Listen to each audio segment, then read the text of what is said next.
அஸ்ஸலாமு அலைக்கும் வரஹ்மத்துல்லாஹி வபரகாத்துஹு.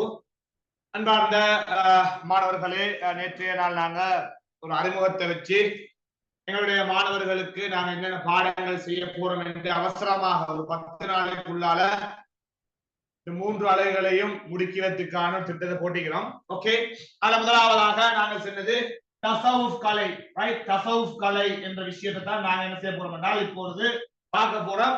இத நன்றாக ஞாபகம், அவசரமாக பாடங்களை பார்ப்பது உண்டு, அவசரமாக பாடங்களை பார்ப்பது உண்டு. அதே நேரம் பாடங்கள்ல கேள்விகள் வார மெத்தட் இன்னொன்று. அப்படிதான் இஸ்லாம் பாடம். உதாரணமாக நாங்க வளமையாக உங்களுக்கு அந்த பேப்பர் கிளாஸுக்கான பேப்பர் செட் பண்ணி கொண்டிருக்கிறோம். அப்ப பாஸ் பேப்பர்களை வாசிக்கணும் தானே. இப்படி பாஸ் பேப்பர்களை வாசிக்கிற நேரம் விளங்குறவங்களுக்கு இப்ப நாங்க எங்களுடைய கிளாஸ் ஒன்ல படிச்சு கொடுத்தோம். பைத்துல் மால்னா என்னாண்டு, பைத்துல் மாலுக்குரிய முழு நோட்ஸை நான் கொடுத்தோம். பைத்துல் மால்னா என்னான்னு கொடுத்தோம். நல்ல வழங்க முடியல. பைத்துல் மால் என்றால் என்னான்னு கொடுத்தோம். இப்ப எங்கட பிள்ளைகளுக்கு பைத்துல் மால் என்றால் என்னாண்டு விளங்கெடுக்கு.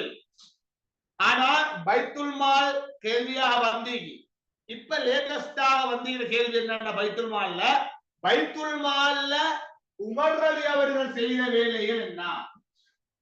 பைத்துல் மால்ல உமர் அலி அவர்கள். அப்ப நாங்க உமர் அலிய பைத்துல் மால்ல அவர் என்ன செஞ்சார் என்று விளங்குற அளவுக்கு நாங்க ஏதாவது படிச்சுக்கோம். விளங்குனா அப்ப பாடத்தை முடிச்சு போட்டு பேப்பருக்குள்ள போகணும். எனவே இந்த தலைப்புகளை இதுக்கு பிறகு யாராவது கேட்டால் பயமில்லாம இதான் விஷயம் என்று செல்ற லெவலுக்கு நீ விலகி கொண்டா போதும்.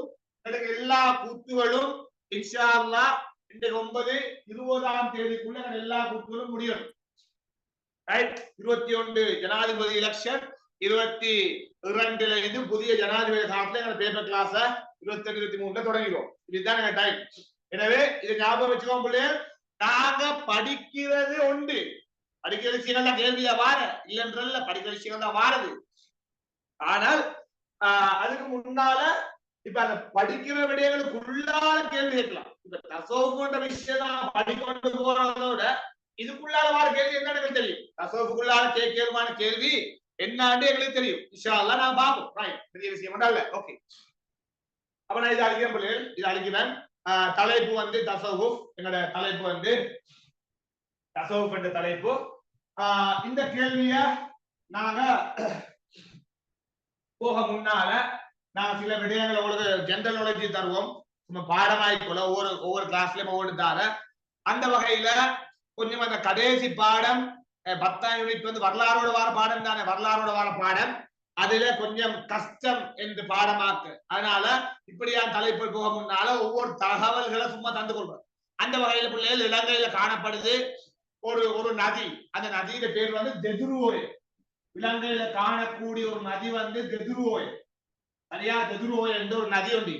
இந்த தலைப்பு போக முன்னாலும் தகவல் இதெல்லாம் உண்டா பாடமாக போனா குழப்பம். அதனால நீங்க வரலாறு பாடங்கள்ல நிறைய நதி படிச்சுப்பீங்க. ஆனா இஸ்லாம் பார்க்க தேவையான ஒரே ஒரு நதி தெதுருவோய நடக்கக்கூடிய நதி. சரியா? ஒரு முக்கியமான நதி, ஒரு பெரிய ஒரு நதி, பல பகுதிகளை தாண்டி செல்லக்கூடிய நதி. இந்த நதிக்கு ஆரம்ப கால முஸ்லிம்கள் 2 பெயர்களை வைத்திருக்கின்றார்கள். இந்த நதிக்கு ஆரம்ப கால முஸ்லிம்கள் 2 பெயர்களை வைத்திருக்கின்றார்கள். ஒன்று சோனக நதி. சோனக நதி, ரைட்? சோனக நதி.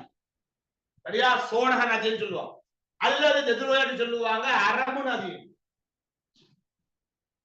அரபு நதி, அரபு நதின்னு சொல்லுவாங்க.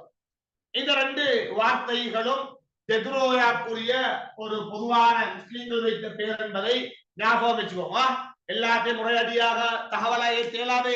அப்ப பாடங்களுக்கு முன்னால கொஞ்சம் தகவல்களை தந்து போட்டு உங்களை கெலப் பண்ணி எடுக்கிறோம். ரைட்? அந்த வகையில நிறைய நதிகள் எல்லாம் ஞாபகம் வச்சுக்கொண்டு தேவையில்ல. நீங்கள் ஞாபகம் வச்சுக் கொள்ள வேண்டிய ஒரே ஒரு நதி என்னென்றால் தெதுருவோய, சோனக நதி அல்லது அரபு நதி என்று முஸ்லிம்களால் அழைக்கப்பட்ட நதி என்னென்றால் தெதுருவோய. ரைட்? சோனக நதி, அரபு நதி என்று முஸ்லிம்களால் அழைக்கப்பட்ட நதி என்னென்றால் தெதுருவோய. சோனக நதி, அரபு நதி என்று முஸ்லிம்களால் அழைக்கப்பட்ட நதி என்னென்றால் தெதுருவோய. அடிக்கடி கூடுவது பார்ட் 1 தான பிள்ளைகள். உங்களுக்கு சம்டைம் மறந்தாலும் விடைகள் தாரே பார்ப்பாங்கல, கேள்வியை தான் 5 விடைகள் தாரே, அட எங்கேயோ கேட்ட மாதிரி இருக்கே என்று ஒரு தலைக்கு வரதுதான் டைம். ஏன்னா இன்னொரு 1.5 மாதம் 2 மாதங்கள்ல நீ ஏழவளுக்குள்ள போயிட்டுவீங்க. இதுதான் டைம் என்றதுக்காக வேண்டி அடிக்கடி உங்களுக்கு இதை நாங்க சொல்லிக் கொள்றோம். Right, okay. அப்ப நான் இதை அழிக்கிறேன்.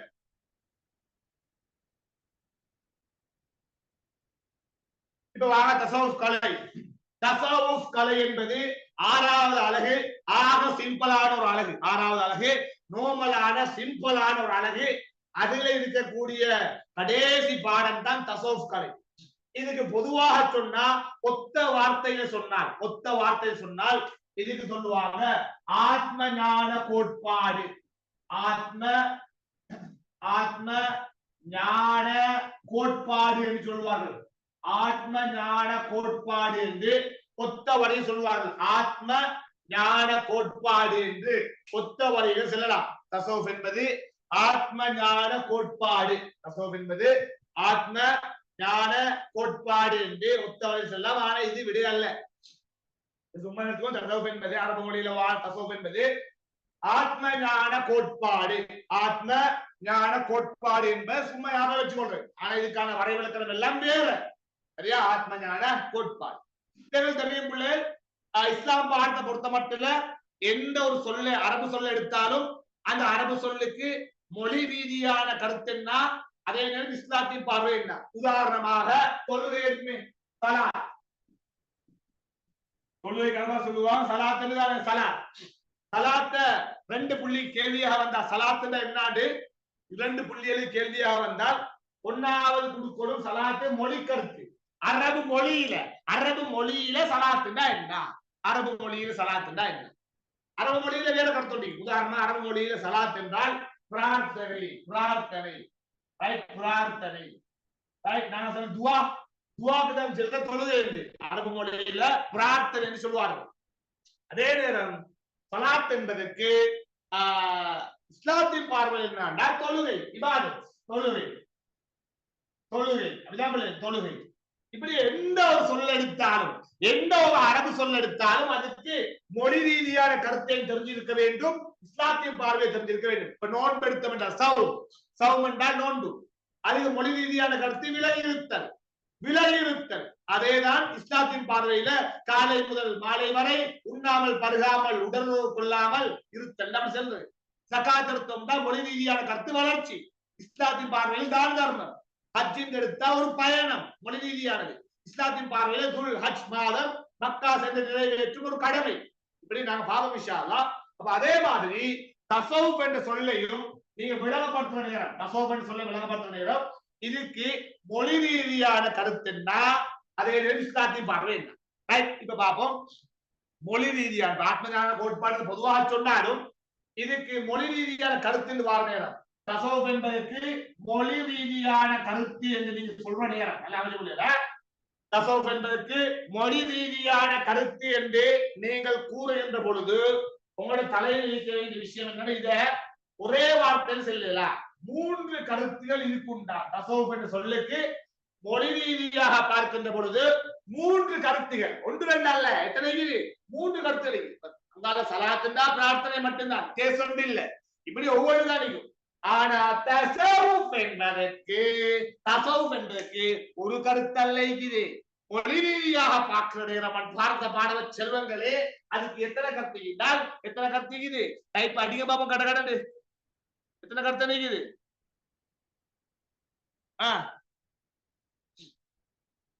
3 மாஷா அல்லாஹ் 3. இப்ப நெஞ்சு முடிக்கிறாய்க்கும் நாங்க 3 அடிச்சோம் சார், எங்களுக்கு விடையெல்லாம் தெரியும். இது கேள்வியா? இது ஒரு கேள்வியா? விடையெல்லாம் தெரியும் பீச்சி கொள்ற லெவலுக்கு ஒரு கேள்வியா? பிள்ளைகள் பீச்சி கொள்றதுக்கு ஒரு வேட பிள்ளைகள் எங்களோடு இருக்கின்றார்களா அல்லது போனை வச்சுக்கொண்டு வேற கூத்துக்களை போட்டுக்கொண்டு யாராவது போன்ல நான் இங்க ஹோன்னு கத்தி கொண்டிருக்கிறேன் அத லவுட வச்சுக்கொண்டு உம்மா பாப்பாக்கு விளங்குற வலையில வச்சுக்கொண்டு இங்கால பேஸ்புக்கும் அதுக்கும் இதுக்கும் போனால் ஹராம், முடிவான ஹராம். அப்படியா பிள்ளைகள்? எங்கட பிள்ளைகள் அப்படியா? இல்ல எங்கட பிள்ளை அப்படியா? இல்ல. மாஷா அல்லாஹ். எவ்வளவு தங்க கட்டியலே எங்கட பிள்ளைல, எவ்வளவு தங்க கட்டியல. சந்தோஷம். வாங்க பாடத்துக்குள்ள போனா. எனவே தசவுப் என்பதை ஒத்த வார்த்தையால சொல்ல முடியாது. அதுக்கு மூன்று கருத்து இல்லை. மூன்று கருத்து விழாக்கள் சொன்னாங்க. தசவுப் என்ற சொல் வந்து சஃபா என்ற சொல்லிலிருந்து உருவாகலாம். சஃபா என்ற சொல்லிலிருந்து விழாக்கள் சொன்னாங்க. தசவுப் உண்டா சஃபால இருந்தா சஃபா என்ற பேசிக் சொல்றேன் தான் தசவுப் சொன்னாங்க. சிலாக்கள் சொன்னாங்க இல்ல இல்ல பைத்தியமோ சஃபால இருந்து வரல, அது வந்தது சூஃப் என்ற சொல்லிலிருந்து. சூஃப் சூஃப் என்ற சொல்லிலிருந்து தான் தசவுப் வந்தது சொன்னாங்க. ரைட், தசவுப் என்பது சூஃப் என்ற சொல்லிலிருந்து வந்ததுன்னு சொன்னாங்க. சிலாக்கள் சொன்னாங்க சஃபாவும் இல்ல சூஃபும் இல்ல, தசவுப் என்ற சொல் வந்ததுல சஃப் என்ற சொல்லி சஃப் சஃப் என்ற சொல்லிலிருந்து தான் தசவுப் வந்தது இன்னும் சிலர் சொன்னாங்க. அப்ப ஒரு கூட்டம் சஃபான்னு செல்லுது, ஒரு கூட்டம் சூஃப்னு செல்லுது, இன்னொரு கூட்டம் ஷஃப்னு செல்லுது. இந்த மூணையும் நீங்க எழுதித்தான் போய் ஆக வேண்டும். சிலாக்கள் சொன்னாங்க சஃபான்னு சொல்லிலிருந்து தான் தசவுப் வந்தது. இன்னும் சிலர் சொன்னார்கள் சூஃப் என்று சொல்லிலிருந்துதான் தசவுப் உருவானது. இன்னும் சிலர் சொல்கின்றார்கள் சஃப் என்ற சொல்லிலிருந்துதான் என்னது தசவுப் உருவானதாக இன்னும் சிலர் சொல்கின்றார். இந்த மூணுக்கும் வித்தியாசமான கருத்து. இந்த மூணுக்கும் வித்தியாசமான கருத்து உண்டு. நல்ல தலைக்குள்ள ஏற்றுக்கொள்ளணும், நல்ல தலைக்குள்ள ஏற்றுக்கொள்ளணும். இந்த மூணுக்கும் வித்தியாசமான கருத்து. சஃபான என்னன்னா தூய்மை. சஃபான என்னன்னா தூய்மை. அப்ப தசவுப் என்பதற்கு மொழி கருத்து தூய்மை என்று சிலர் சொன்னாங்க. தசவுப் என்பதற்கு மொழி கருத்து தூய்மை. அதாவது இதுல நாடவார என்னன்னா உல தூய்மையா, அதாவது உல தூய்மையை குறிக்கத்தான் தசவுப் என்ற கலை பயன்படுத்துறது சொல்றாங்க. தசவுப் என்பது உல தூய்மையை குறிப்பிட பயன்படுத்தக்கூடிய ஒன்றாகத்தான் இங்கால பார்க்கப்படுகின்றது. ரிஹிலாக்கு டவுட் ஒன்று வந்தா அல்லது என்னவா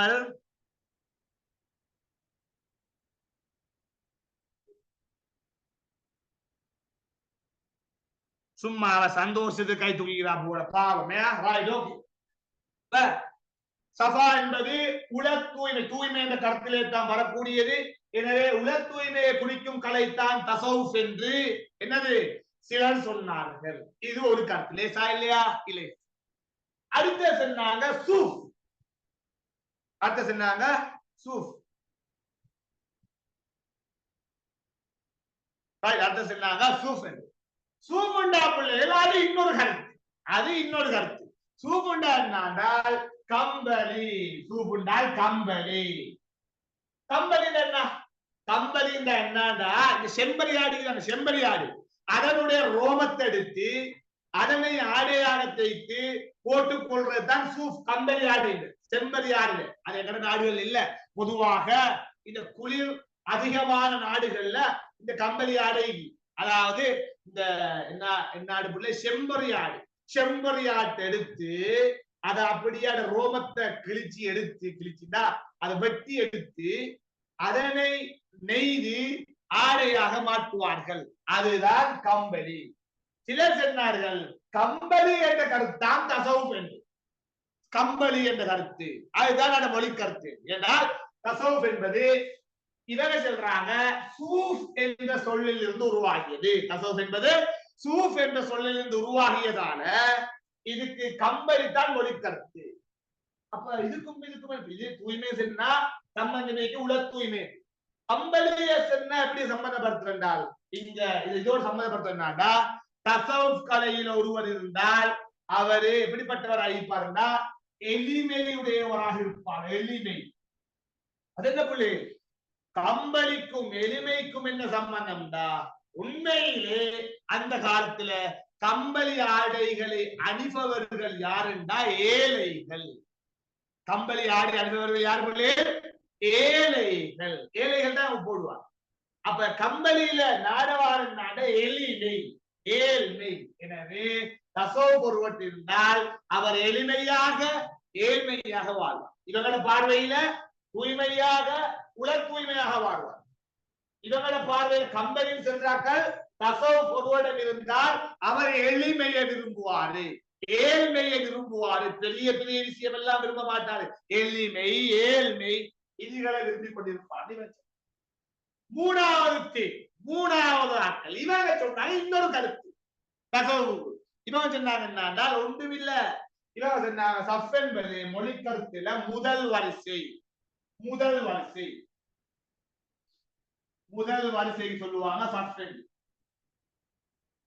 இந்த பள்ளிகள்ல போனா சொல்லுவாங்களே லைன் அடிக்க நேரம் மௌலவி சஃபை ஒழுங்குபடுத்திக்கோங்க சஃபை ஒழுங்குபடுத்திக்கோங்க சஃபை ஒழுங்குபடுத்துங்க சஃபை ஒழுங்குபடுத்துங்க என்னன்னா வரிசை நீங்க நிக்கிற வரிசையை ஒழுங்குபடுத்துங்கோ நீங்க நிக்கிற வரிசையை ஒழுங்குபடுத்துங்கோ என்று செல்லவாரத்தான் இந்த காலம். அப்ப இதே படிக்கு சம்பந்தமாகண்டா இப்ப சஃப்னா முதல் வரிசை தானே இங்க சஃப்னு நான் எதில் நிக்கிற தொழுகையில் தான் நிக்கிற சஃப் என்பது நான் தொழுகையில் தான் நிற்போம். அப்ப தொழுகை என்பது இபாதத் தொழுகை என்பது பொதுவாக இபாதத். எனவே இபாதத்தை வச்சுதான் சொன்னாங்க சஃப் என்றால் முதல் வரிசை சஃப் என்ற சொல் பயன்படுத்தப்படும் தொழுகைக்கு தொழுகை ஒரு இபாதத். எனவே யாரிடம் தஸவ்வுஃப் கலை இருக்கின்றதோ அவரிடம் இபாதத் காணப்படும்.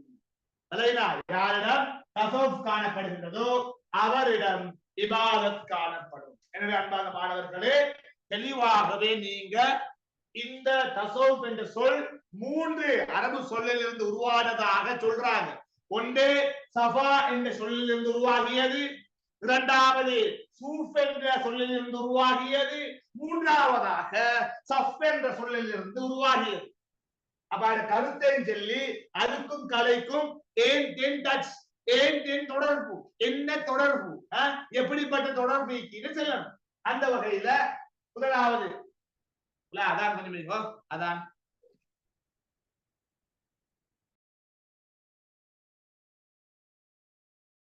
மூன்று சொல்லு ஒன்று சஃபா தூய்மை தூய்மை என்பது உல தூய்மை தஸவ்வுஃப் கலை யாரிடம் உள்ளதோ அவரிடம் உல தூய்மை காணப்படும். கலாச்சலம் தஸவ்வுஃப் என்பது 3 சொற்களினால் உருவானதாக கூறப்படுகின்றது. ஒன்று சஃபா இன்னொரு கோட்பு தூய்மை. தூய்மைக்கும் தஸவ்வுஃபுக்கும் என்ன சம்பந்தம் என்றால் தஸவ்வுஃப் ஒருவரிடம் காணப்பட்டால் அவனுடைய உள்ளம் தூய்மையாக காணப்படும். இரண்டாவது சூஃப் என்று சொன்னாங்க. சூஃப் என்பது கம்பளி. அப்ப இதுக்கும் என்ன தொடர்பு என்றால் கம்பளி ஆடையை அணிப்பவர்கள் ஏழையர்கள் ஏழ்மையானவர்கள். எனவே யாரிடம் தஸவ்வுஃப் கலை காணப்படுகின்றதோ அவர் எளிமையாக ஏழ்மையாக வாழ்வார் என்று கொடுக்கிறது. மூன்றாவது சஃப். சஃப் என்றால் முதல் வரிசை அதாவது தொழுகையில. எனவே இபாதத். அப்ப யாரிடம் தஸவ்வுஃப் கலை காணப்படுகின்றதோ அவன் இபாதத்திலே சிறந்தவனாக முதன்மையானவனாக இருப்பான் என்ற விஷயத்தை அப்படியே அழகா கொடுக்குறீங்க. அப்படியே அழகா கொடுக்குறீங்க. 3 சொல்லு விளக்கம் தானே. இதுகள் தான் கஷ்டம் சொல்லி கொண்டிருக்கீங்க. இப்பே பாடமாகி கொண்டு போங்க. இதுகள் ரைட். படிச்சா பிள்ளைகள் அடுத்த முறை நோட்ஸை பார்க்காத லெவலுக்கு நோட்ஸ் தலைக்குள்ள போடும். படிச்சால் அடுத்த முறை நோட்ஸ் பார்க்காத லெவலுக்கு அது தலைக்குள்ள போக வேண்டும். அடுத்த முறை நோட்ஸ் பார்க்காத லெவலுக்கு அது தலைக்குள்ள போக வேண்டும். இதான் படிப்பு. ரைட். இப்ப வாங்க இஸ்லாத்தின் பார்வையில தஸவ்வுஃப் என்ன? இப்ப பொலிக்கர்த்தல முடிச்சு ஒன்றும் இல்ல பிள்ளைகள். இஸ்லாத்தின் பார்வையில தஸவ்வுஃப் என்னண்டா நோமலா விளையுங்க ஒன்றும் இல்ல. எங்கட உள்ளமைக்கு தானே சரியா மேலோட்டமா விளையுங்க. எங்கட உள்ளத்துல நிறைய நோய்கள் வரும். செல்லிதமானம் சார் உள்ளத்துல வர நோய் ஹார்ட் அட்டாக் வேற என்ன இதயம் சார்ந்த நோய்களுக்கு ஹார்ட்ல ஓட்ட ஹார்ட் அட்டாக் ஹார்ட் பீங்கி ரத்தம் போவதில்லை அது பண்ணணும் பைபாஸ் பண்ணணும் நேபாஸ் பண்ணணும் என்று சொல்லிடப்படாது. உள்ளத்துல வரக்கூடிய நோய்கள் என்பது இங்கே மருந்துகளால் சாப்பிடுகிற நோய் அல்ல. உள்ளத்துல வருமே நோய் அதுல ஒன்று தான் பேராசை. ஒரு உள்ளத்துல வரக்கூடிய நோய் பேராசை. எல்லாத்தையும் ஆசை. அதை கண்டாலும் ஆசை அங்க போய் இதை கண்டாலும் ஆசை இதை கண்டு அங்கால போன அதை கண்டாலும் ஆசை. உங்கள்கிட்டையும் அழகான உடுப்பு அந்த உடுப்பை வச்சு போட்டு அங்காலத்தின் உடுப்பு இந்த அதை கண்ட ஆசை பேராசை. இது ஒரு உள்ளத்துல வர நோய். ஆசை பேராசை. நபியா சொன்னாதானே உகது மலை அளவுக்கு தங்கம் கொடுத்தாலும் இன்னொரு மலையை தான் கேட்பான். இன்னொரு மலையைத்தான் கேட்பான் என்று மனித இயல்பு அப்படித்தான். நீங்களும் அப்படித்தானே உள்ளீர்கள். என்னதான் உங்கள்ட்ட நல்ல ஒரு விஷயம் இருந்தாலும் அதை பார்க்கறது இல்ல. இன்னொத்தன் டீக்குதோ பாருங்களே உமா அவன்ட்டு அது கிடக்கிட்டு இது இல்லை என்று கொத்தராக்கள் தான் இல்லையா? அப்படித்தான். அப்ப பேராசை என்பது உள்ளத்தை வரும்போது இன்னொன்று வேற இல்ல பொறாமை.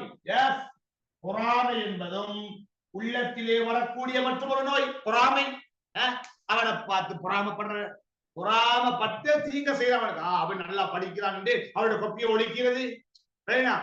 அவன் அப்படி இருக்கான் இப்படி இருக்கான்னு சொல்லி பொறாமை அடிக்கடி உங்களுக்குள்ளாலும் வார, எங்களுக்குள்ளாரையும் வார. ஆனா பொறாமையை போட்டியா மாத்தினா கேஸ் இல்ல. பொறாமையை இன்னொருவனுக்கு தீங்காக மாற்றினால் அது பிரச்சனை. பொறாமை வந்து அடி அவனை விட நான் நல்லா படிக்கணும் என்று நான் நல்லா படிச்சா பரவாயில்ல. ஆனா அவனை விட அவன் படிப்பை நாசமாக்குறதுக்கு நான் ஐடியா பண்ணினால் அது பொறாமை. வேற உள்ளத்துல வர நோய்கள் கோபம். கோபம் உள்ளத்துல வரக்கூடிய நோய் கோபம். அடித்தொன்னு அவுடு வர கோபம். வேற என்ன வரும்? இல்லைங்கடா உள்ளத்துல வர நோய்கள் நயவஞ்சகத்தனம். நயவஞ்சகம் ஏமாற்றுறது. ஏமாற்றுதல். இப்படி உள்ளத்துல நோய்கள் வரும். என்ன? பேராசை, பொறாமை, கோபம், நயவஞ்சகம், ஏமாற்றம். எல்லாத்தையும் விட எங்கட பிள்ளைகளுக்கு தெரிஞ்ச நோய் உண்டிக்கு என்ன சொல்லுங்கம்மா? எங்கட பிள்ளைகளுக்கு தெரிஞ்ச நோய் உண்டிக்கு எங்கட பிள்ளைகளுக்கு தெரிஞ்ச நோய் உண்டிக்கு பெருமை. பெருமை வந்திக்கு அதே நேரம் லவ்வும் வந்து மாஷா அல்லாஹ். பெருமைய பெருமைக்கு பெருமைங்கிற பிள்ளைகள் அல்ல, பொதுவாக பெருமை. கொஞ்சம் வசதி வந்துட்டா வசதியை காட்டுறதுக்காக வேண்டிய ஒரு கூத்துகளை போடுவாங்க. ரோட்டுல பின்னாம் பெரிய ஹீல் வச்சு சிறுவை போட்டு கூட ஆட்டி கொண்டு கட்ட கட்ட கட்ட நடந்து கொண்டு போறது பெருமையை காட்டுறது ஹராம். பெருமை என்பது அல்லாட அகம்பாவம். நிறைய விஷயம். அதே மாதிரி நான் நல்லா பசுந்த சொல்லிக்கிறாங்க. இன்னொன்று என்னது? காதல். காதல் அழிவதில்லை. இதெல்லாம் போகுமே. இதுதானே பிள்ளைகள் உள்ளத்துல காதலிக்கு தானே டைப் பண்ணப்படாது போஸ்டர் உமாவோட பாப்பாவோட அடி வாங்குவீங்க. நான் கேட்க உங்களுக்கு தெரியும் தானே?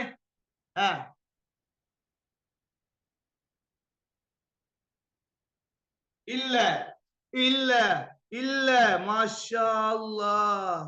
இல்ல அண்ணன் ஒத்தாடிச்சேன். எப்படி மாமோட நான் சென்னப்ப கும்புல இல்ல மாஷா அல்லாஹ். உண்மையிலே முஸ்லிம் நல்ல பிள்ளைகள் சார். நுஸ்கி அகமடும் கூட இல்லையா பாருங்களே. உங்களை இல்ல நுஸ்கி அகமடும் சந்தோஷம். இப்படியான மாணவர் கூட்டங்கள் எங்களே கிடைப்பதை முன்னிட்டு நாங்கள் மிக மிக சந்தோஷம். எப்படியோ இப்படி மனித உள்ளத்துல நோய்கள் வரும். உங்களுக்கு தேவையான அகம்பாவம் எல்லாம் போடும். இப்ப தசவுடன்டா இந்த எல்லா நோய்களையும் உள்ளத்துல இருந்து நீக்கி எல்லாம் தானே பிள்ளைங்க அழகா உள்ளத்திலே வரக்கூடிய நோய்களான பேராசை, பொறாமை, கோபம், நயவஞ்சகம், ஏமாற்று, பொறாமை, காதல், இந்த எல்லா நோய்களையும் உள்ளத்திலே இருந்து நீக்கி உள்ளத்துக்கு எதை கொண்டு வரணும்? உள்ளத்துல நீக்கணும். எல்லாத்தையும் ஹார்ட்ல இருந்து வெளியே கொண்டு போகணும். எல்லாத்தையும் கொண்டு வரணும். குறிப்பாக இந்த எல்லா நஜீஸையும் அப்படியே எடுத்துட்டு போகணும் வெளியே. எல்லாம் கொண்டு போயிட்டு உள்ளத்துக்கு எதை கொண்டு வர வேண்டும் என்றால்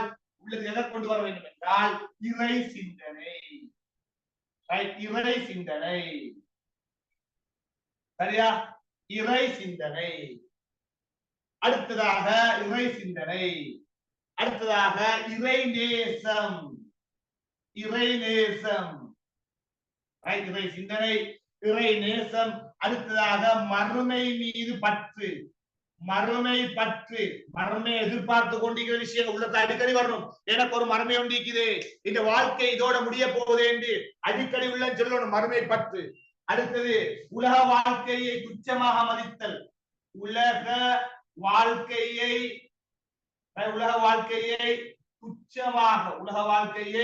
துச்சமாக மதித்தல். உலக வாழ்க்கை துச்சமாக மதித்தல் போன்ற விடயங்களை உள்ளத்தை கொண்டு வரத்தான் தசவுஃப் கடை. இது கஷ்டமா பிள்ளைகள்? உங்களுக்கு இப்பே பாடம் என்ன? உள்ளத்திலே காணக்கூடிய நோய்களான பேராசை, பொறாமை, கோபம், நயவஞ்சகம், ஏமாற்றுதல், பொறாமை, காதல் போன்ற தெரிஞ்செல்லாத்தையும் போடுவோம். போன்ற விடயங்களை நீக்கி, போன்ற விடயங்களை வெளியனுப்பி, போன்ற விடயங்களை அழித்து ஒழித்து நாசமாக்கி உள்ளத்துக்குள்ள எதை கொண்டு வரணும்? இறை சிந்தனைய, இறை நேசத்தை, மறுமை மீதான பற்ற, உலக வாழ்க்கை. இந்த வாழ்க்கையை துச்சமாக வாழப்படாதுன்னு சொல்லல. நான் இந்த வாழ்க்கை துச்சமே, ஏ எப்ப இந்த வாழ்க்கைகளை விட்டு போவோம் என்று எங்களுக்கு தெரியாது. இந்த வாழ்க்கைகளை விட்டு எப்ப போகும் தெரியாது. அப்படிப்பட்ட ஒரு சிம்பிள் துச்சமான விஷயம். அதனால இந்த விடயங்களை நீக்கி உள்ளத்துல இறை சிந்தனையை கொண்டு வருவது என்னது பிள்ளைகள்?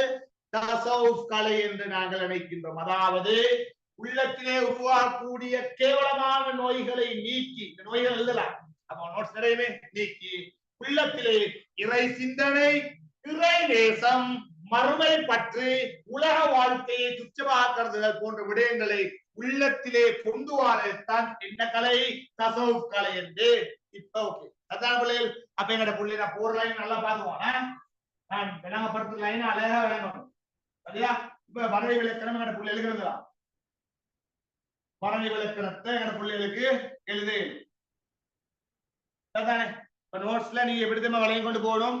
தசவுஃப் கலை நான் எப்படி படிச்சு கொண்டு போறோம் என்றால் நல்ல விளைய கொண்டு போகணும் பிள்ளைகள். பசுந்தா முதலாவது மொழி. ரைட், மொழியில் எத்தனை சொல் பார்த்தோம்? மொழியில் எத்தனை சொல் பார்த்தோம்? எல்லாம் போல மொழியில் எத்தனை சொற்கள் பார்த்தோம்? 3.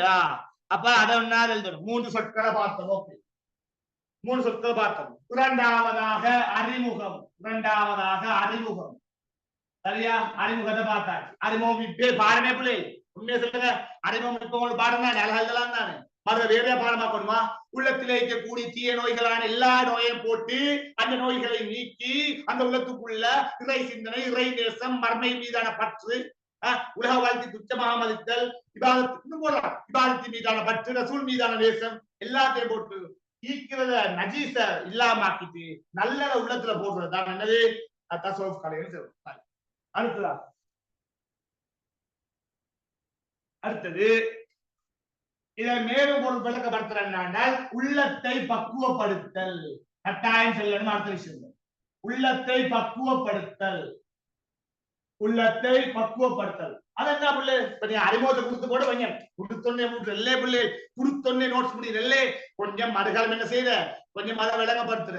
தசவுஃப் கலை என்பது மேற்குறிப்பிட்டது போல உள்ளத்தை பக்குவப்படுத்தல் கலையாகும். அப்படிதான் பிள்ளை உள்ளத்தை பக்குவப்படுத்தலானே. நீங்க நினைச்சவா நான் சின்ன லேசியா செய்யணும். லேசியா செய்யலுமா? உள்ளத்திலேயே நஜீஸ் எல்லாத்தையும் வெளியே போட்டுட்டு அல்லாஹ் கொண்டு வர லேசான சொன்னீங்களா? ஒரு நாளும் இல்ல, ஒரு நாளும் இல்ல. எனவே என்னண்டா உள்ளத்தை பக்குவப்படுத்தும் கலை. எதற்காக வேண்டி? எதற்காக உள்ளத்தை பக்குவப்படுத்துற? உயர்ந்த இலக்கை அடைய. உயர்ந்த இலக்கை அடைய. உயர்ந்த இலக்கை அடைவதற்காக உள்ளத்தை பக்குவப்படுத்தும் கலை. அறிமுகத்தை கொடுத்து போட்டு அது என்ன செய்யற? கொஞ்சம் படி விளக்கப்படுத்துற பசங்க கொஞ்சம் எடுத்து விட்டுற விளங்க. உள்ளத்தை பக்குவப்படுத்தல் இதற்காக வேண்டி உயர்ந்த இலக்கு. என்ன உயர்ந்த இலக்கு? அதாவது உள்ளத்துல இறை சிந்தனையை கொண்டு வாரது ஒரு உயர்ந்த இலக்கு.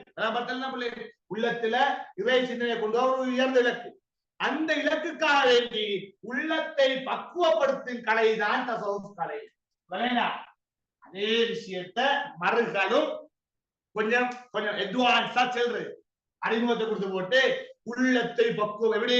உயர்ந்த இலக்கான இறைவனை உள்ளத்திலே ஆழமாக பதிப்பதற்கு உள்ளத்தை பக்குவப்படுத்தும் கலையாக தசவுஃப் கலை இருக்கின்றது. இல்லையா? விஷயம் ஞாபகம். அடுத்ததா ஓகே நோட்ஸ் போது எவ்வளவு லேசா போகுதுன்னா அடுத்ததாக மனிதன் என்பவன் 3 கூறுகளை உடையவன். மனிதன் தான் 3 கூறுகள். மனிதன் என்பவன் 3 கூறுகளை உடையவன். அது ஒன்று உடல், இரண்டாவது அறிவு, மூன்றாவது ஆன்மா. உடல், அறிவு, ஆன்மா. உடல், அறிவு, ஆன்மா ஆகிய 3 பகுதிகளை கொண்டவன் தான் மனிதன். நல்லா சொன்ன. இஸ்லாம் என்ன செல்லவாருண்டா இந்த 3மே சமநிலையில் இருக்கணும். உடலும் சமநிலையில் இருக்கணும், அறிவும் சமநிலையில் இருக்கணும், அதே போல ஆன்மாவும் சமநிலையில் இருக்க வேண்டும்.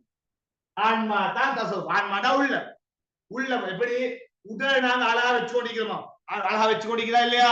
உடலுக்கு பூச வேண்டிய எல்லாத்தையும் பூசிக்கொண்டு முடியெல்லாம் வாரிக்கொண்டு வளர்ந்தா வெட்டி கொண்டு கொடியம்மா தாடி அந்த கட்டு இந்த கட்டு எரும கட் மாட்டு கட்டு அந்த கட்டெல்லாம் கட் பண்ணி கொண்டு இங்க கொஞ்சம் தாடியை வச்சுக்கொண்டு இங்க கொஞ்சம் தாடியை வச்சுக்கொண்டு பசிந்து நினைச்சு கொண்டு ஜிம்முக்கு போயிட்டு கொண்டு அதை தூக்கி இதை தூக்கி அழகா வச்சு. ரெண்டாவது அறிவு. அறிவுக்காக வேண்டிதான் நீ இந்த கிளாஸ் வாழ்ந்து படிக்கிறது எல்லாமே உங்களோட அறிவு வளர்த்து கொள்ளுதானே.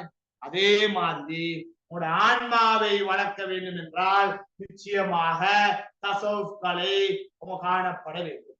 உடலை அழகாக வைத்துக் கொள்ள உடற்பயிற்சி தேவை போல, உதாரணம் உடற்பயிற்சி தேவை போல, அறிவை வளர்த்துக் கொள்ள கல்வி தேவை போல, அறிவை வளர்த்துக் கொள்ள கல்வி தேவை போல, ஆன்மாவை வளர்ப்பதற்கு தசவுஃப் தேவை என்று கொடுத்தார். தசவுஃப் தேவை கொடுத்தார். எவ்வளவு சிம்பிளான பிள்ளை பாருங்க. நோட்ஸ் போற மாதிரி தசவுஃப் என்பது மொழி ரீதியாக 3 கருத்துக்களை தரும். அதுக்கு ஒரு அறிமுகத்தை கொடுக்கிறோம். தீயத இல்லாமாக்கி நல்லதை கொண்டு வரது. அது ஒரு உள்ளத்தை பக்குவப்படுத்துறது. எதற்கு? உயர்ந்த இலக்குக்காக வேண்டி. அடுத்ததாக அது 3 மனிதன் 3 கூறுகள். மனிதன் தான் 3 கூறுகள். அவனுக்கு உடலும் நீக்குது, அறிவும் நீக்குது, ஆன்மாவும் நீக்குது.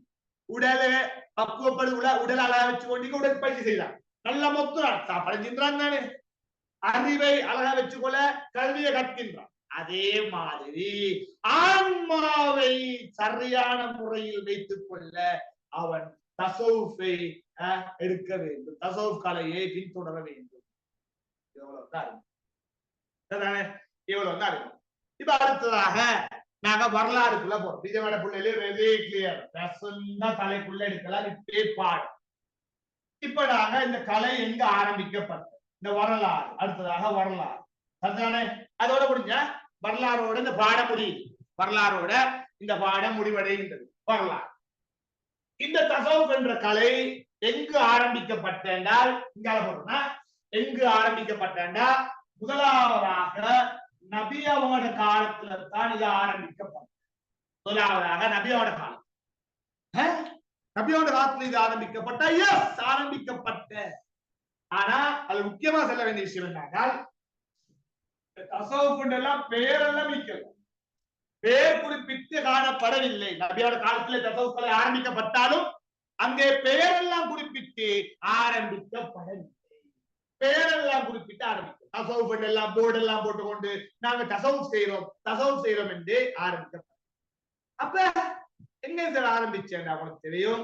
நபி அவங்களுக்கு 40வது வயதுல நுபுவத் கிடைச்சிச்சு தானே. எங்க வச்சு கிடைச்ச? ஹிரா குகையிலனா. ஹிரா குகையில நபி அவர்கள் தனியே ஐக்கிய நேரம் ஜிப்ரீல் அலைஹிஸ்ஸலாம் அவர்கள் வந்து அப்படியே வகையை சொல்லி போட்டதாக உங்களுக்கு தெரியும் அந்த சம்பவம். நபியாவ நுபுவத் கிடைச்சதோட உடனே போயிட்டு எல்லாரும் வாங்க, எல்லாம் வாங்க, எனக்கு நான் அல்லாஹ்வோட தூதர், இதுக்கு புறம் எவனாவது சிலைய வணங்கினா தலைய வெட்டுவேன், அல்லாஹ் மட்டும்தான் வணங்கணும்னு சொன்னா இல்ல. நபி அவர்கள் நுபுவத் கிடைச்சதோட 3 வருடங்கள் இரகசியமாக யாருக்கும் தெரியாம ரகசியமாக தாவா செஞ்சார். எங்கம்மா ரகசியமா தாவா செஞ்ச? ஒரு சஹாபியின் மீது. அந்த சஹாபியா இருந்தால் அல்கம் ரலி. எனவே நபி அவர்கள் தசவுஃப் கலையை எங்கு செய்தார்கள் என்றால் அல்கம், தாருல் அல்கம். அதாவது தாருல் அல்கம் தான் அல்கம் ரலியின் வீடு. தாருல் அல்கம் தான் அல்கம் ரலி அவர்களுடைய வீட்டிலே தான் நபி அவர்கள் தசவுஃப் கலை சொல்றீங்க. நுபுவத்து கிடைச்சிச்சு, அதுக்கப்புறம் 3 வருஷம் அல்கம் ரலி வீட்டுல ரகசியமா தாவா செஞ்சாங்க. அதுக்கும் தசவுக்குமே சம்பந்தம். கேள்வி சரிதானே? அல்கம் வீட்டுல ஒவ்வொருத்தரையும் கூப்பிட்டு நபி அவங்க என்ன செஞ்சாங்க? என்ன செஞ்சாங்க? உள்ளத்துல ஜாகிலியா கால மக்கள் உள்ளத்துல என்ன நெஞ்சு கோத்திர வெளியிண்டா இல்லையா? கோத்திர வெளியிஞ்சி சஹாபாக்கள் தான். ஆனா ஆரம்பத்துல பாருங்க கோத்திர வெளியின்ற, மதுபான மீந்த, விபச்சார மீந்த இந்தா இல்லையா? வட்டி இந்த, இப்படி நிறைய கீழ்த்தரமான பண்புகள் உள்ளத்துல இந்தா இல்லையா? அப்ப அடுத்த வீட்டுல அந்த பண்புகள் எல்லாத்தையும் நீக்கி உள்ளத்துல எதை கொண்டு வந்தல்லாம்? நபி அவங்க உள்ளத்துல எதை கொண்டு வந்தாங்க? நபி அவங்க அல்லாஹ்வை கொண்டு வந்தார்கள். எனவே உள்ளத்துல கெட்டதை நீக்கி அல்லாஹ்வை கொண்டு வந்தா அது என்ன கலை? தசவுஃப் கலைனா அதைத்தான் நீங்க செஞ்சாங்க நபி அவங்க. நபி அவங்க இங்க அதைத்தான் செஞ்சாங்க. அப்ப நன்றாக விளங்கும் அன்பார்ந்த மாணவ செல்வங்களே, தெளிவான விளக்கங்களோட நீங்க குழப்பிக் கொள்ளவானம். அதாவது நபி ஸல்லல்லாஹு அலைஹி வஸல்லம் காலத்திலே தஸவுஃப் கலை ஆரம்பித்து விட்டது. ஆனால் பேரளவில் குறிப்பிடப்படவில்லை. எங்க ஆரம்பிச்சாங்கன்னா தாருல் அர்கம் ரலியல்லாஹு அன்ஹு வீட்டிலே தஸவுஃப் கலைக்கான ஆரம்பம் காணப்பட்டது. அவங்களோட வீட்டுல நபி அவங்க செஞ்சவர் என்னன்னா சஹாபாக்கள் உள்ளத்துல காணப்பட்ட கீழ்த்தரமான பண்புகளை நீக்கி சஹாபாக்கள் உள்ளத்துல காணப்பட்ட கீழ்த்தரமான பண்புகளை நீக்கி உள்ளத்துல இறைவனை கொண்டு வந்தார்கள். இதுதான் தஸவுஃப் கலை. இதுதான் தஸவுஃப் கலை. உங்களை விளங்கிக்கும் இந்த கலையுடைய ஆரம்பம் நபி அவரோட காலம். இப்ப வாங்க அடுத்த கட்டமாக இது எப்படி பேரளவுல வந்துச்சு அதோட பாட முடியுதா? இது எப்படி பேரளவுல வந்த பேரளவுல ஆரம்பிச்சாங்க கலை ஆரம்பம். அதுக்கு பிறகு இந்த கலை எப்படி பெயரளவுல வந்த அதுக்கு பிறகு உங்களுக்கு தெரியும். நபியாக மௌத்தாயின பிறகு அபூபக்கர் அலி, உமர் அலி, உஸ்மான் அலி, அலி அலி என்று குலஃபாக்கள் 4 பேர் வந்தாங்க. அந்த 4 பேருக்கு பிறகு ஒரு குடும்ப ஆட்சி வருது, உமையாக்கள் ஆட்சி. அதுவும் இஸ்லாமிய ஆட்சி தான். அதுக்கு பிறகு வருது இன்னொரு குடும்ப ஆட்சி, அப்பாசிய ஆட்சி. அப்பாசிய ஆட்சி சரியா? அடுத்தது தஸவுஃப் கலை எப்படி டெவலப் ஆகுதுன்னா அப்பாசிய ஆட்சியில தான் அடுத்த தஸவுஃப் கலை டெவலப் ஆகுது. நபியான காலத்தை எழுதி போட்டு அடுத்ததாக எங்க அப்பாசிய ஆட்சி உள்ள இது இஸ்லாமிய ஆட்சி தான். அப்பாசிய ஆட்சி இஸ்லாமிய ஆட்சி இருந்தாலும் கொஞ்சம் குழப்பம். ஏண்டா இந்த ஆட்சியில 2 விஷயம் நடந்துச்சு. ஒன்று மக்கள் எப்படி வாழ்ந்தாங்கன்னா ஆடம்பரமாக வாழ்ந்தாங்க. ஆடம்பரம். அப்பாசிய ஆட்சியில மக்கள் அனைவரும் எப்படி வாழ்ந்தாங்கன்னா ஆடம்பரம் தான் உள்ளத்துல இருந்துச்சு. ஆடம்பரம். ஏன்னா இந்த ஆட்சியில அப்படிதான் இந்த மக்கள் இஸ்லாத்துல யோசிக்கல. ஆடம்பரம் எப்படி வீடு கட்ட வேண்டும் எப்படி வீடு அப்படித்தான். ஆட்சியாளர்களும் இஸ்லாமியர்களாக இருந்தாலும் அவர்களும் இந்த ஆடம்பரத்தை நோக்கி தான் இருந்தாங்க. மாளிகைகளை கட்டி கொண்டு கண்ட மாதிரி செலவழிச்சு கொண்டு அப்ப அதே தான் மக்களுடைய வீச்சு.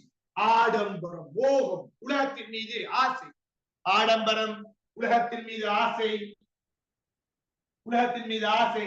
இப்படியான விஷயங்கள் அப்பாசிய ஆட்சி காலத்துல வாழ்ந்த மக்கள் உள்ளத்துல இருக்குது.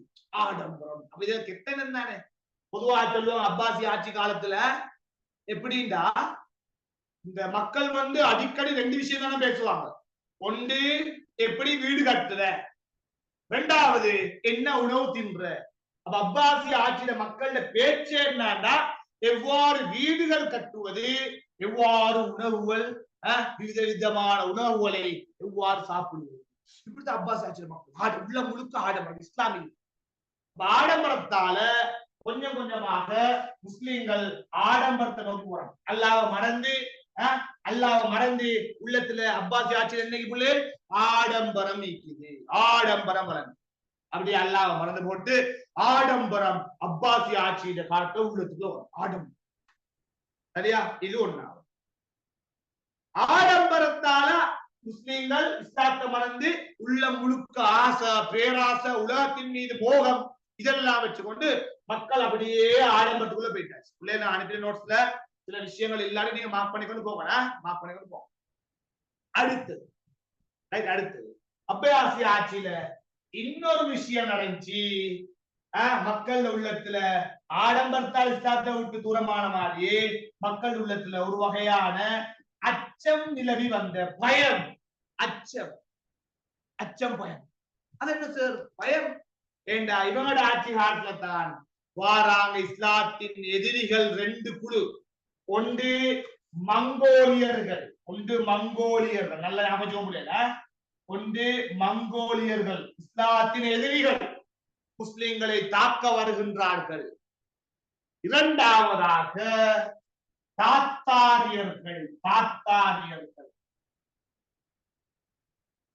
தாத்தாரியர்கள் முஸ்லிம்களை தாக்குவதற்காக வருகின்றார்கள். விளங்குதா? அப்ப பயம். ஒன்று ஆடம்பரம் அங்கால அப்படி பேசிக்கொண்டு ஒரு பக்கத்தால உள்ளம் நிறைய பயத்தாலையும் சிலர் இஸ்லாத்தை மறந்து உள்ள முழுக்க பயத்தை வச்சு கொண்டிருக்கிறார். மங்கோலியர்கள் வாராங்க அப்படியே. உதாரணமா இந்த இன பிரச்சனைகள் வந்த நேரத்துல எங்களை அடிக்க வார நேரங்கள்ல எங்களோட உள்ள முழுக்க பயமிச்சா இல்லையா? அந்த நேரம் உயிரை பாதுகாத்துக் கொள்ளத்தான் நாங்கள் யோசிச்சுமே ஒழிய வேற எதையும் யோசிக்கல. அப்ப அதை பாதுகாக்கிற நேரம் இஸ்லாம் கொஞ்சம் கொஞ்சமா வளர்ந்து போகும்.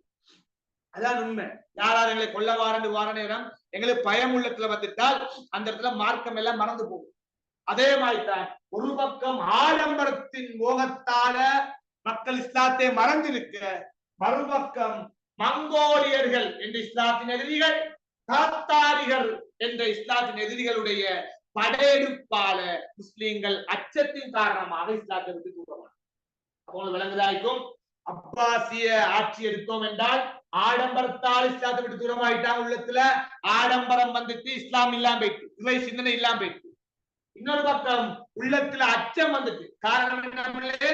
மங்கோலியர் என்று அழைக்கக்கூடியவர்கள், தாத்தாலியர் என்று அழைக்கக்கூடியவர்கள், இவங்கெல்லாம் முஸ்லிம்கள் மீது படையெடுத்ததால முஸ்லிம்களுக்கு ஒரு பயம் வந்து இஸ்லாத்தை விட்டு தூரம். அப்ப ரெண்டு காரணங்களால அப்பாசிய ஆட்சியில முஸ்லிம்கள் தூரமானார்கள். ஒன்று ஆடம்பரம் என்றால், இரண்டாவது என்ன? ஒன்று ஆடம்பரம் என்றால், இரண்டாவது என்ன?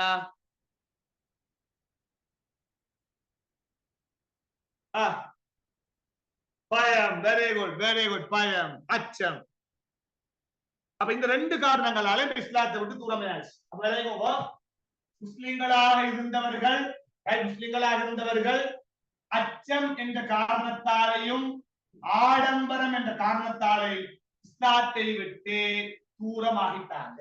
அச்சம் என்ற காரணத்தாலையும் ஆடம்பரம் என்ற காரணத்தாலையும் இஸ்லாத்தை விட்டு தூரமாகிட்டாங்க. இது வரைக்கும் கிளியர். நபியான காலத்தில் தொடங்கி பசுத்த வந்து அப்பாசிய காலத்துல மீண்டும் பலாய் வருது.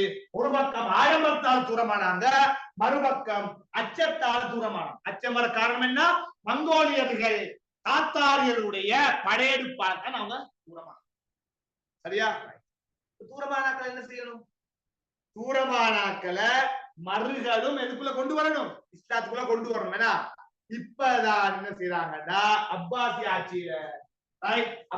ஆட்சியில அறிஞர்கள் ஒரு கலையை உருவாக்குறாங்க. என்ன கலை? தசவுஃப் கலை. அறிஞர்கள் ஒரு கலையை உருவாக்குறாங்க, தசவுஃப் கலை. அது என்னடா? அப்பாசிய ஆட்சியில உள்ளம் நிறைய ஆடம்பரத்தை வச்சாக்கல, உள்ளம் நிறைய ஆசையை வச்சாக்கல, உள்ளம் நிறைய அச்சத்தை வச்சாக்கல, உள்ளத்துல இருந்து இவை எல்லாத்தையும் நீக்கிட்டு மீண்டும் இஸ்லாத்தை, அல்லாவை கொண்டு வருவதற்காக அன்றைய காலத்தில் வாழ்ந்த அறிஞர்கள் தசவுஃப் என்ற கலையை உருவாக்குகின்றார்கள். இதன் விளைவாகத்தான் தசவுஃப் என்ற கலை உருவாகின. இந்த அறிஞர்களுக்கு செல்ற நாங்க பொதுவாக இந்த கலையை உருவாக்கின அறிஞர்களுக்கு செல்ற சூஃபி மகான்கள், இந்த கலையை உருவாக்கி அறிஞர் செல்ற சூஃபி மகான்கள், இந்த கலையை உருவாக்கிய அறிஞர்களுக்கு நாங்க கூறுவது என்னென்றால் சூஃபி மகான்கள். சூஃபி மகான்கள். அப்ப சூஃபி மகான்கள் இந்த காலத்தை உருவாகி பார்க்கிறாங்க. அடடா, ஒரு கூட்டம் ஆடம்பரத்தால் இஸ்லாத்தை மறந்து, மறுகூட்டம் அச்சத்தால் இஸ்லாத்தை மறந்து, இது சரி வராது, மீண்டும் இவள் உள்ளத்தில் அல்லாஹ்வை கொண்டு வர வேண்டும் என்று சூஃபி மகான்களால் உருவாக்கப்பட்ட கலையை தசவுஃப் கலையாகும். இவ்வளவு நீங்க தெரிஞ்சு வச்சிருக்க வேண்டும். அப்படி ஒவ்வொரு நூற்றாண்டிலையும் உருவாயின சூஃபி மகான்களோட புக்கு தரப்பட்டிருக்குது. அபு ஹாசிம் என்பவர் இப்படிப்பட்ட ஒருவர். அதே நேரம் அப்துல் காதர் ஜீலானி, அபு யசீத் அல் பிஸ்தாமி, அபு ஹாமித் அல் கஸாலி, இப்னு அரபி போன்றவர்கள், அங்கால் அபு ஃபுலைல் இப்னு இயால், ஷகீக் அல் பல்கி, ஹாத்திம் அல் அஸ்ஸலப், நிறைய ஆக்களிக்கிறாங்க. இதை நாங்க பேப்பர் கிளாஸ்ல ஞாபகம் வச்சுக் கொள்வோம். எப்படியோ சூஃபி மகான்கள் தான் இந்த காலத்துல இப்படி உருவாகி தசவுஃப் கலையை அவர்கள் மீண்டும் உருவாக்கினார்கள். இதுதான் பிள்ளைகள் தசவுஃப் கலை. இதுதான் தசவுஃப் கலை. இவ்வளவு தெரிஞ்சு வச்சுக்கொண்டீங்கன்னா அங்கால தரீக்கா எல்லாம் நோமலா படிக்கலாம். அங்கால தரீக்கா எல்லாம் நோமலா சிம்பிளா படிக்கலாம். சரியா? இப்ப தசவுஃப் கலையில் செல்லுங்க. உங்களுக்கு இந்த கலையில என்ன கஷ்டம்? இந்த கலையில உங்களுக்கு என்ன பிரச்சனைக்கு? தசவுஃப் கலையில செல்லும்பா, இதுல உங்களுக்கு கஷ்டம். இது என்ன எவ்வளவு ஈஸி கேம், ரைட்? ஓகே, இதத்தான் நேத்து நான் கேட்ட நேரம் நீங்க சொன்ன சூஃபி மகான்கள் 2 பேரும் ஞாபகம் வச்சுக்க முடியல. இதத்தான் நீங்க நேத்து சொன்னீங்க சார், கஷ்டம் வேண்டி. ஹசானா கை தூக்கிக்கிற பாப்பாவோட ஏதாவது டவுட் கொண்டிக்கு போல. செல்லமால் ஹஸ்னா மைக் ஆன் பண்ணுங்க. அது கை தூக்கி மைக் கொண்டு போடாப்பா, சும்மா போய் தூக்கப்பட அடி வாங்கன்ட்டு. சரியா? இதைத்தான் நீங்க நேற்று கஷ்டம். இப்ப இதை தலைப்புல வச்சுக்கொண்டா கரைக்கெல்லாம் சும்மா சிம்பிளா எடுத்துடலாம். கரைக்கெல்லாம் சும்மா சிம்பிளா எடுத்துக்கொள்ளலாம். எனவே தசவ் கலைஞர் முடியுது. நாளைக்கு இன்ஷா அல்லாஹ் ஜகாத் தரும். ஜகாத் ஒரு 2 நாளைக்கு இழுக்கும். நாளைக்கு அல்ல, நாளைக்கு சனியாய் நான் கிளாஸ் வைக்கிறதில்ல, மீண்டும் திங்கட்கிழமை தான் இன்ஷா அல்லாஹ். வரும் வரைக்கும் பாடங்களை பார்த்து கொண்டிருங்க. நாங்க மீண்டும் திங்கட்கிழமைக்கு வைப்போம். சம்டைம் நேரத்தோட வைக்க வேண்டி வந்தா நான் குரூப்ல மெசேஜ் ஒன்று போடுவேன். குரூப்ல மெசேஜ் போடுவோம் இன்ஷா அல்லாஹ். அப்போ தலைப்பு விளங்கின இந்த சந்தோஷத்தோட போயிட்டு வாங்க. அஸ்ஸலாமு அலைக்கும் வரஹ்மத்துல்லாஹி வபரகாத்துஹு.